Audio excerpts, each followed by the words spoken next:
여러분, 하나님을 믿고 사랑하는 사람이 우울증에 걸릴까요? 그런 생각 해본 적 있으신가요? 아니면 믿음이 있으니까 우울한 마음 그런 마음들은 같이 갈 수 없는 걸까요? 예전에 같이 이제 상담실에서 일하시던 기독교인 상담사분이 있었는데 그 우울에 대해서 갑자기 이야기를 하다가 그분이 마지막에 이런 이야기를 하고 떠나시는 거예요. 아니, 교회 다니는데 하나님 믿는데 우울증에 걸릴 수가 있냐? 그거 안 믿는 거다. 이렇게 말씀하고 떠나시는 거예요. 그래서 이제 그분 집으로 가셨어요. 그리고 나서 이제 제 머리가 복잡해지기 시작하는 거예요. 아니, 너무 동의가 안 되는 거예요, 저는. 왜냐하면 그 당시 나는 우울했는데 길 가다가 갑자기 뭐 그냥 별일 없는데 슬프고 눈물도 나고 막 그런 시기였는데 내가 하나님을 안 믿는 것도 아니고 근데 내가 하나님을 사랑하지 않는 것도 아닌데 이게 무슨 말인가 이게 좀 생각을 많이 하게 됐었죠. 그래서 이렇게 많은 크리스찬들이 생각을 해요. 이제 믿음이 있으면 낙심하지 않는다. 하나님을 의지하며 언제나 기쁘고 감사해야 된다. 좀 이렇게 당연하게 생각을 합니다. 그런데 성경을 자세히 들여다보면 이제 그렇지 않는 거죠. 하나님을 깊이 사랑하고 믿었던 사람들도 이 깊은 낙심과 우울의 시간을 지나갔었습니다.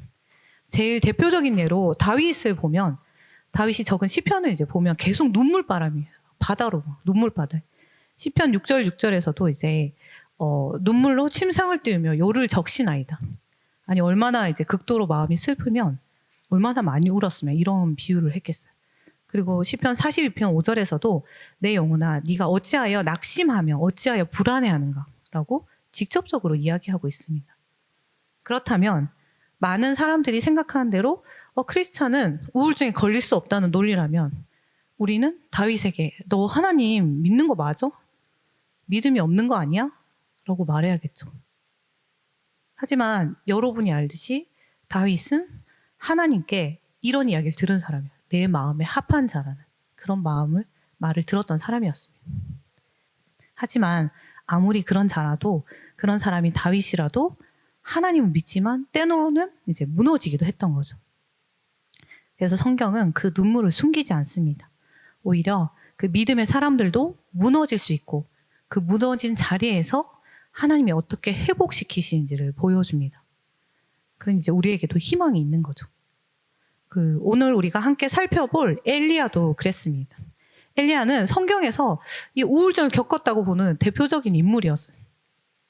근데 엘리야라는 사람을 이제 살펴보면 아니 어떻게 이런 사람이 우울증에 걸려서 막 죽여달라고 했을까 이런 의문이 들 수 있습니다.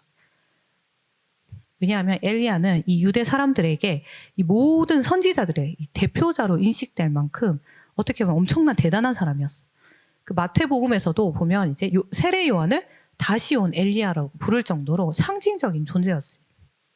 그런데 이제 그 엘리야가 살던 시대는 이 솔로몬 왕 이후에 나라가 이제 둘로 나뉘는데 이제 북쪽은 이 사마리아 지역을 중심으로 10지파들이 사는 북이스라엘, 그리고 남쪽은 예루살렘을 중심으로 유다와 베냐민 지파가 살던 이 남유다로 나눠져 있었어요. 근데 이제 이 엘리야가 있던 북이스라엘을 이 왕들은 대부분 하나님을 떠나서 우상 숭배에 빠졌고 그 중에서도 이 엘리야가 활동했던 아합 왕 시대는 가장 영적으로 어두운 시기였습니다. 근데 이 아합이라는 왕은 굉장히 정치적 수단이 굉장히 뛰어난 사람이었다고 해요. 그래서 이 정치적 동맹을 위해서 이 두로의 공주인 이세벨과 결혼하게 되는데요. 이때 이세벨을 통해서 이 바알 숭배가 들어온 것입니다. 그래서 이제 이세벨이 또 하나님의 선지자들을 잡아서 죽이는 그런 상황들이 펼쳐진 것입니다. 하지만 이러한 상황 속에서도 엘리야는 우울, 낙심, 절망 이런 것과는 좀 전혀 관련이 없어 보일 만큼 큰 능력과 좀 담대함으로 가득한 선지자였습니다. 왜냐하면 이 엘리야의 오늘 19장 말고 앞에를 살펴보면 이 엘리야의 사역들은 하나님의 굉장히 큰 권능이 직접적으로 드러난 일들로 이렇게 이어져 있기 때문입니다. 먼저 열왕기상 17장 1절에서 보면 엘리야가 내 말이 없으면 몇 해 동안 비도 이슬도 내리지 아니하라고 선포합니다. 그래서 진짜 온 나라에 3년 만에 가뭄이 생깁니다. 하지만 하나님께서 이제 까마귀를 통해서 떡과 고기를 엘리야에게 공급해 주셔서 먹이시고 살리시는 모습. 그리고 그 사르밧 가부의 집에서 가루와 기름이 끊이지 않는 기적도 보여주시고, 그리고 죽은 과부의 아들도 이제 기도하자 엘리야가, 그 아이가 다시 살아나는 기적도 하나님 보여주십니다. 그냥 엘리야 앞에는 눈앞에 이제 막 계속 하나님의 이 놀라운 기적들이 어떻게 보면 빵빵 계속 터지는 그런 상황이었습니다.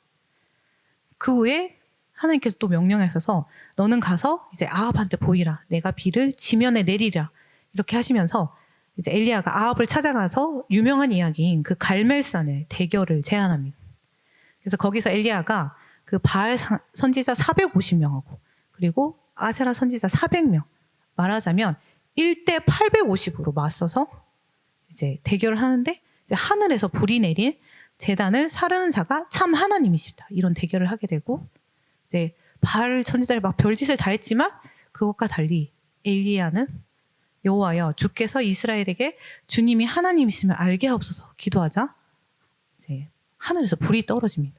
그래서 번제물도 태우고 심지어 나무, 돌, 흙, 물까지 다 마르게 태우고 마르게 합니다. 그러자 이제 이스라엘 백성들이 엎드려서 여호와 그는 하나님이 참 하나님이시로다 이렇게 외치게 됩니다.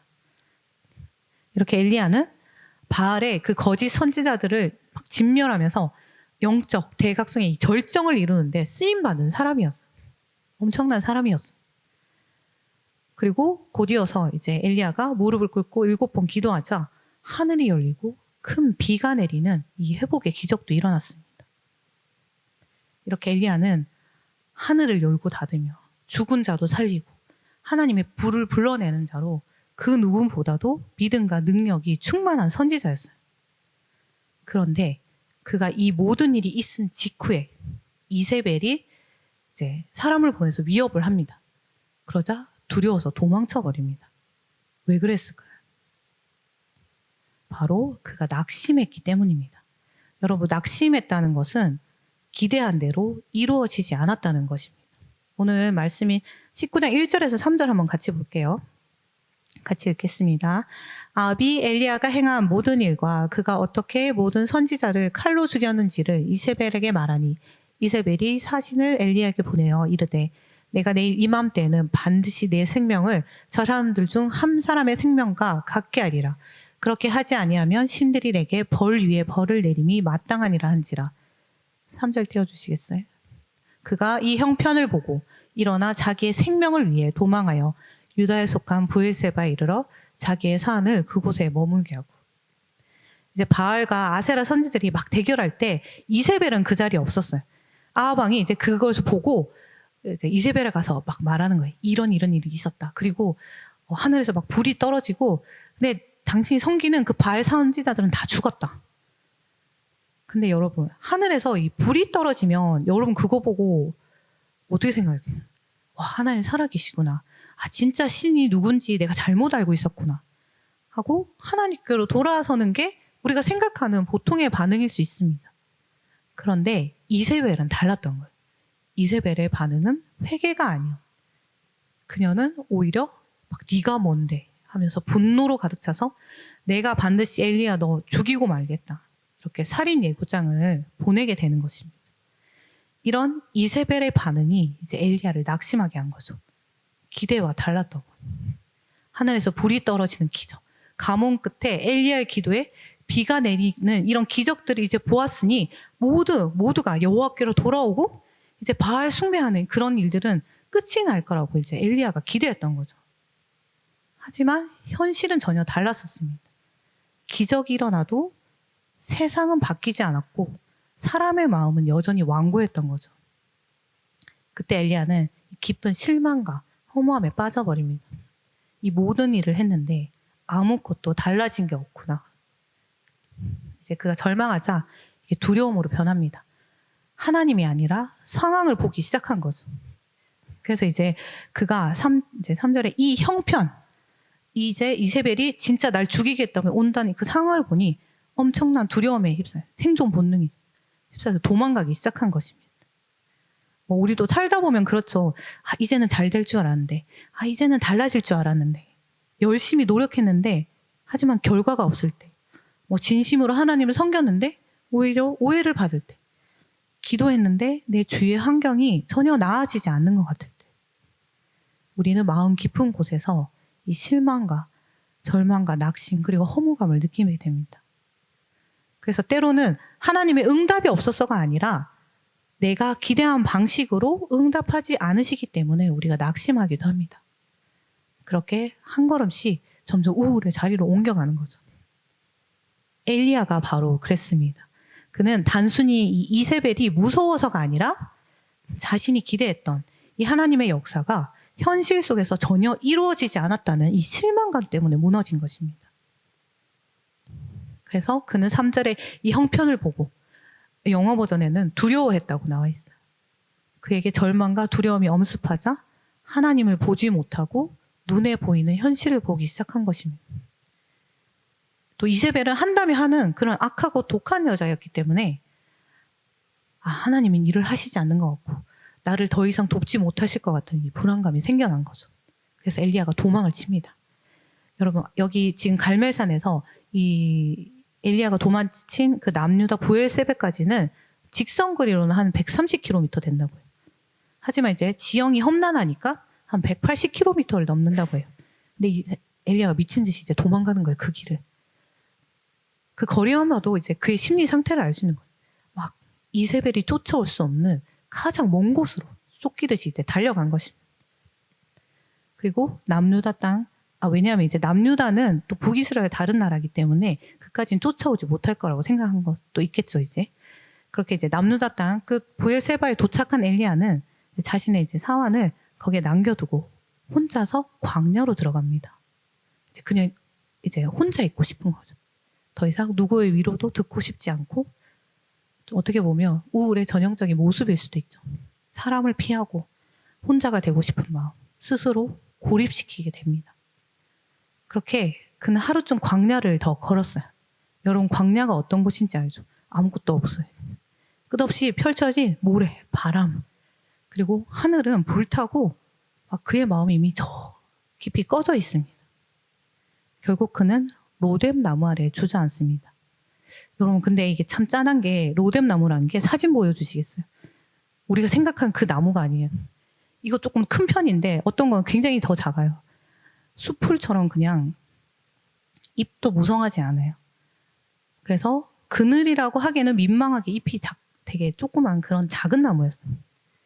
그 아래에 있어도 사실은 이 뜨거운 햇빛을 다 피할 수도 없었어요. 하지만 엘리야는 그냥 다 포기하고 그곳에 그냥 쓰러져서 하나님께 이야기합니다. 여호와여 넉넉하오니 지금 내 생명을 거두시옵소서. 나는 내 조상들보다 낫지 못하나이다. 그 말 속에는 이제 모든 포기의 감정이 담겨 있는 거죠. 이제 그만할게요 하나님. 해봤자 소용없는데 나한테 또 그럴 능력도 없어요. 이제 그냥 이 목숨 좀 가져가 주세요. 힘이 없다.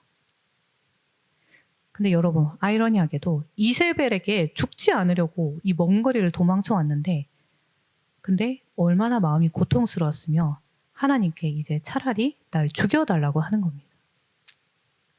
그리고 그의 입에서 막 자기를 비하하는 말이 쏟아집니다. 나는 내 조상들보다 낫지 못하다. 이거 내가 할 수 있는 일 아니다. 나는 그럴 능력도 없고 존재 가치도 없는 사람이다. 막 자기를 부정합니다. 이것 또한 우울의 한 그림자 중 하나죠. 타인과 비교가 시작되고 무력감이 찾아오고 난 아무것도 아니야 라는 생각이 마음을 뒤덮습니다. 그래서 이 로뎀 나무 아래는 단순한 나무 그늘이 아니라 엘리야에게는 이 모든 열정이 꺼지고 모든 의미가 사라진 깊은 절망과 우울의 자리였던 거예요. 그런데 하나님께서 이렇게 도망가서 누워있는 엘리야에게 이 절망의 자리에서 로뎀 나무 아래에서 누워있던 이 엘리야에게 그 절망의 자리여서 돌봄으로 회복의 자리로 바꿔가십니다. 5절에서 7절 말씀 함께 읽을게요. 같이 읽겠습니다.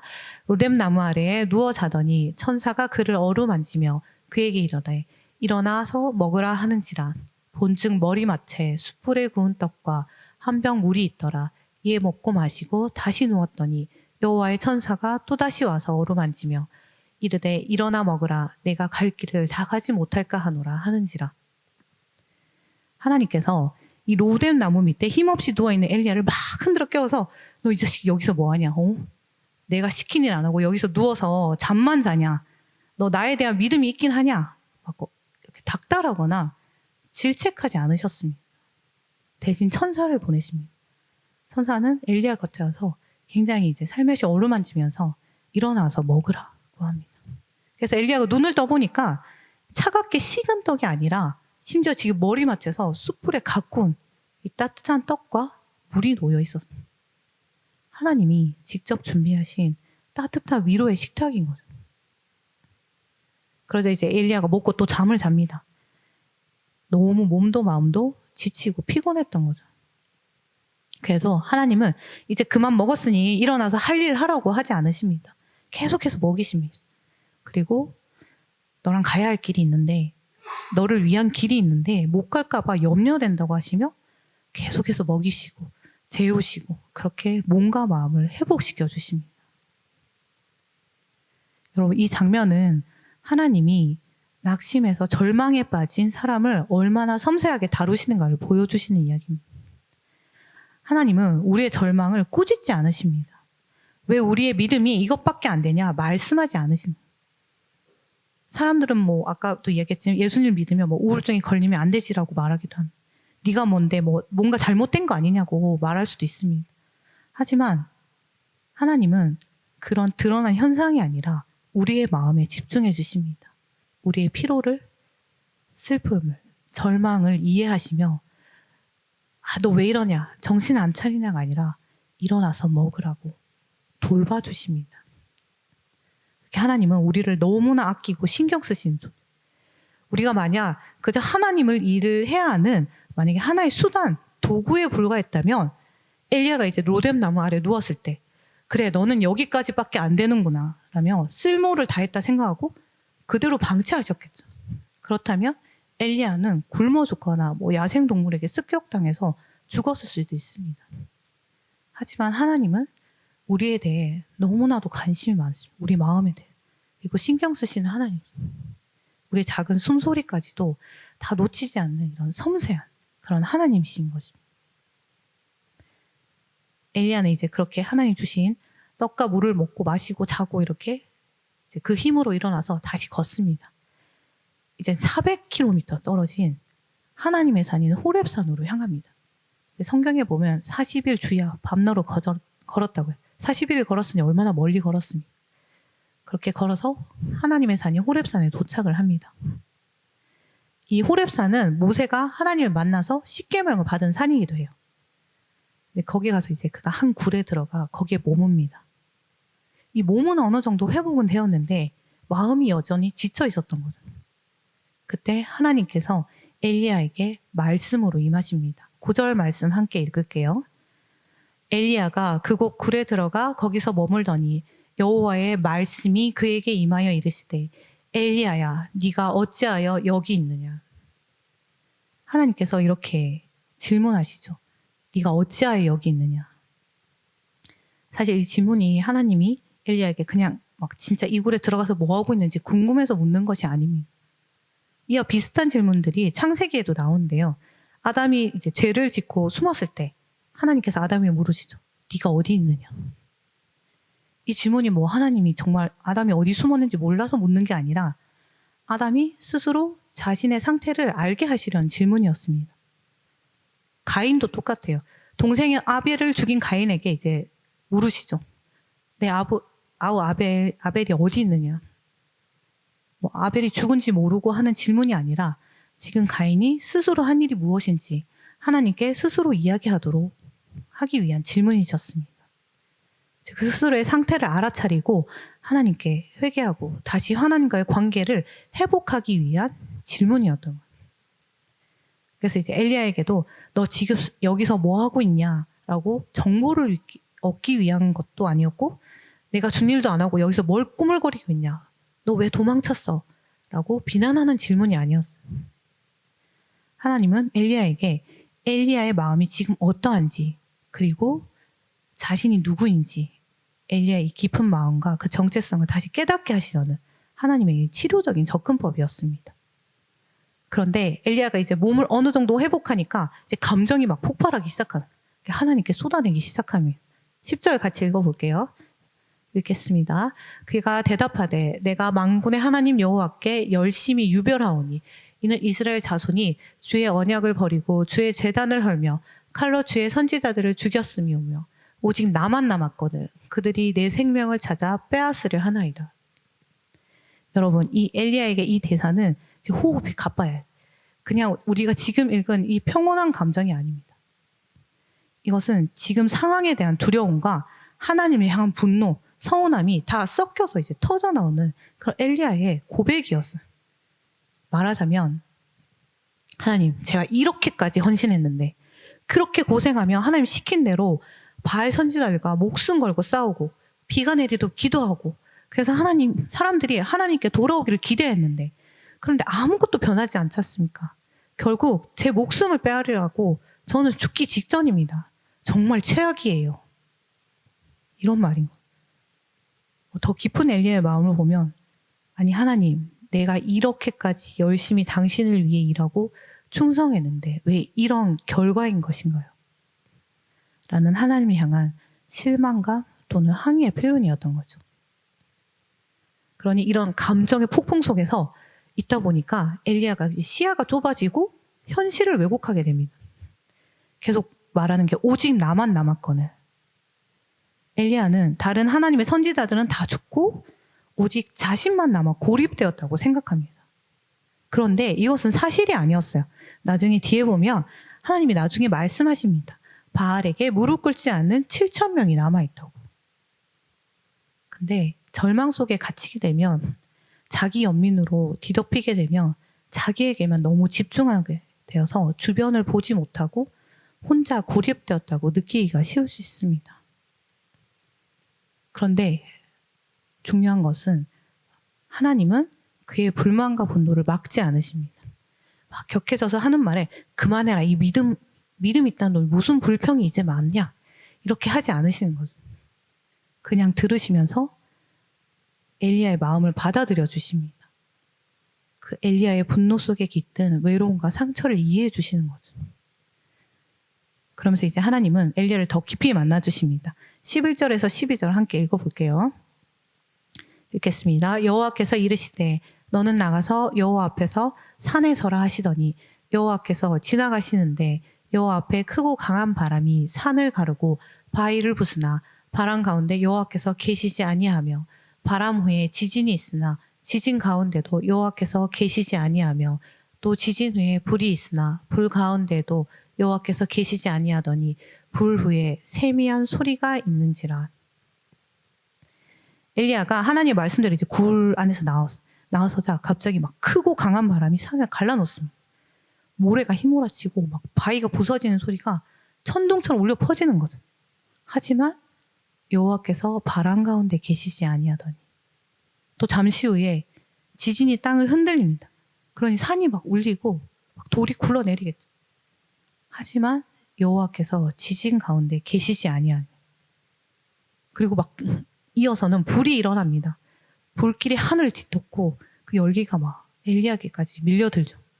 하지만 불 가운데도 여호와께서 계시지 아니하더니. 그리고 모든 것이 고요해졌습니다, 여러분.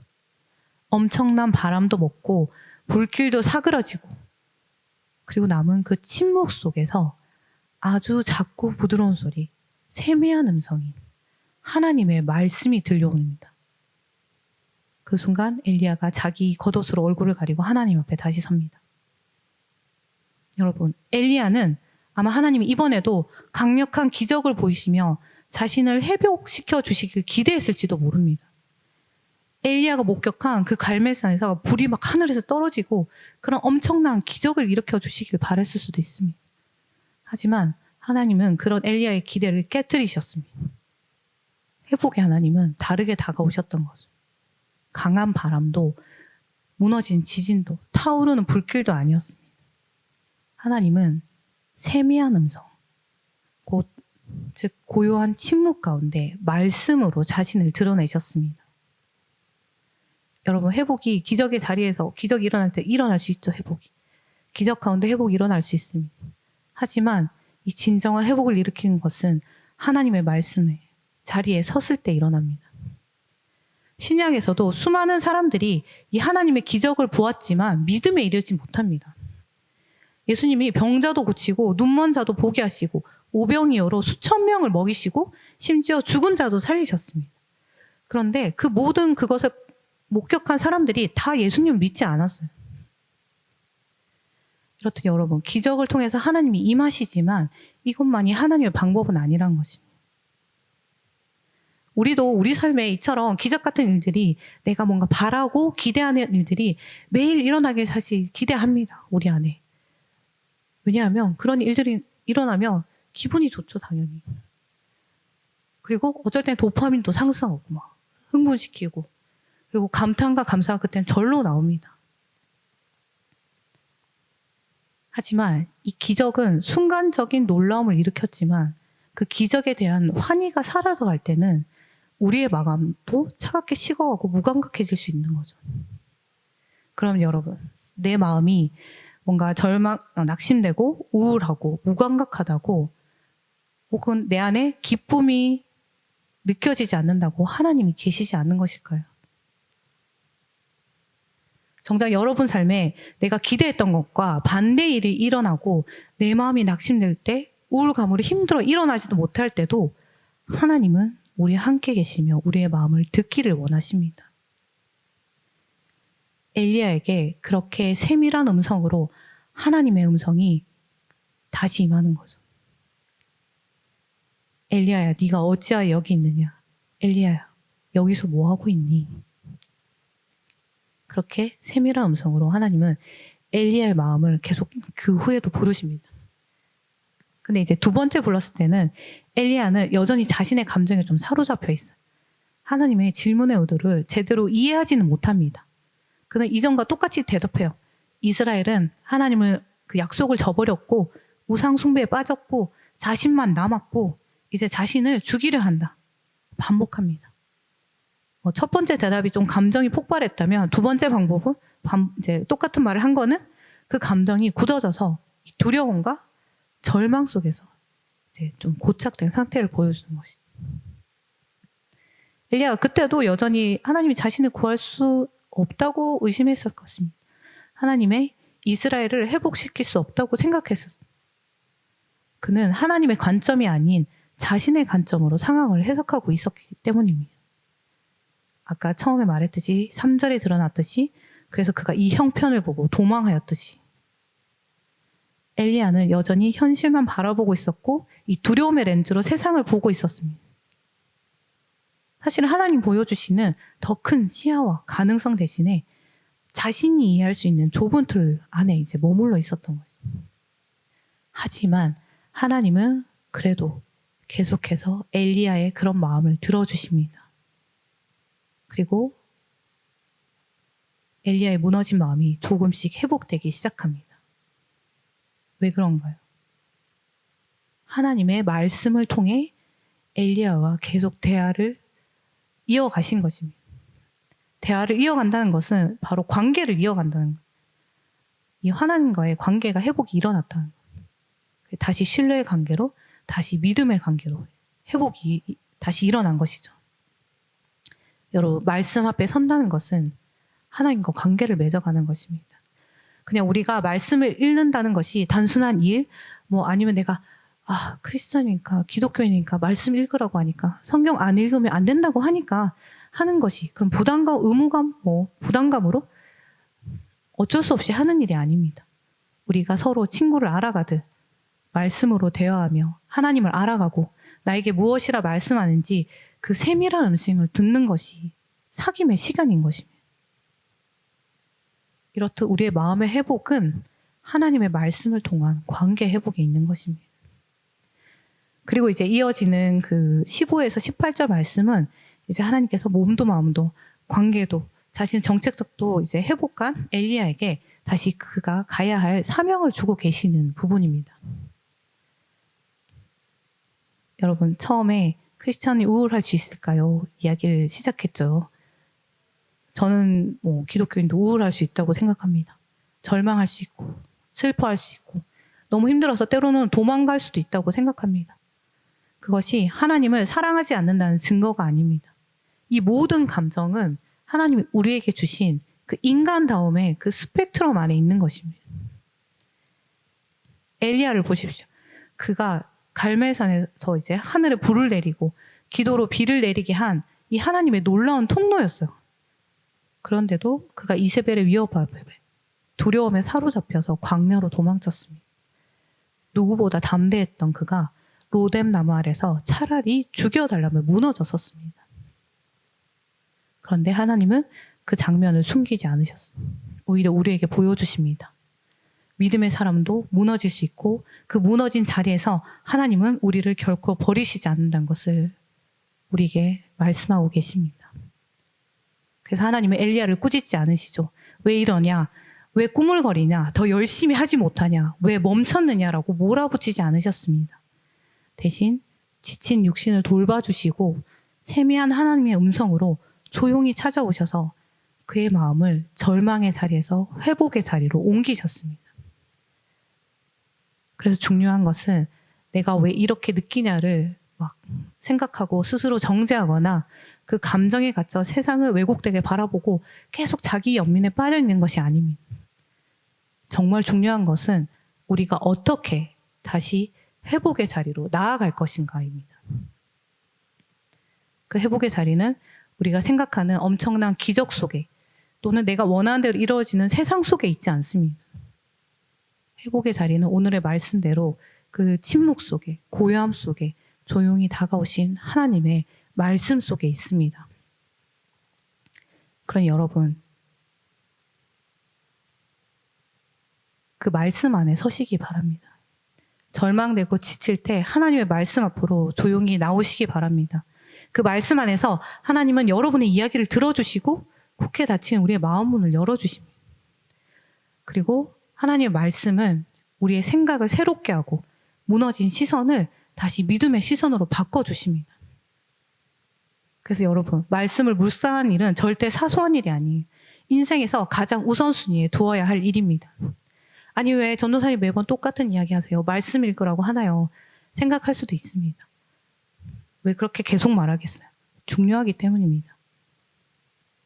중요하니까 방해도 많고 읽기도 힘들고 힘든 것입니다. 왜? 우리의 인생에 가장 중요하기 때문입니다. 그 말씀이 바로 하나님을 만나는 길이며 우리가 회복되는 그런 통로이기 때문입니다. 그럼 여러분, 이번 한 주 포기하지 마십시오. 다시 일어나서 하나님 말씀 앞에서 좀 분주함에서 떠나서 침묵 속에, 고요함 속에 조용히 나아가서 하나님 말씀 앞에 앉으시기 바랍니다. 그리고 하나님과의 관계를 회복하시기 바랍니다. 하나님은 오늘도 여러분의 이름을 부르시며 세미한 음성으로 말씀하십니다. 너는 여기서 무엇을 하고 있느냐?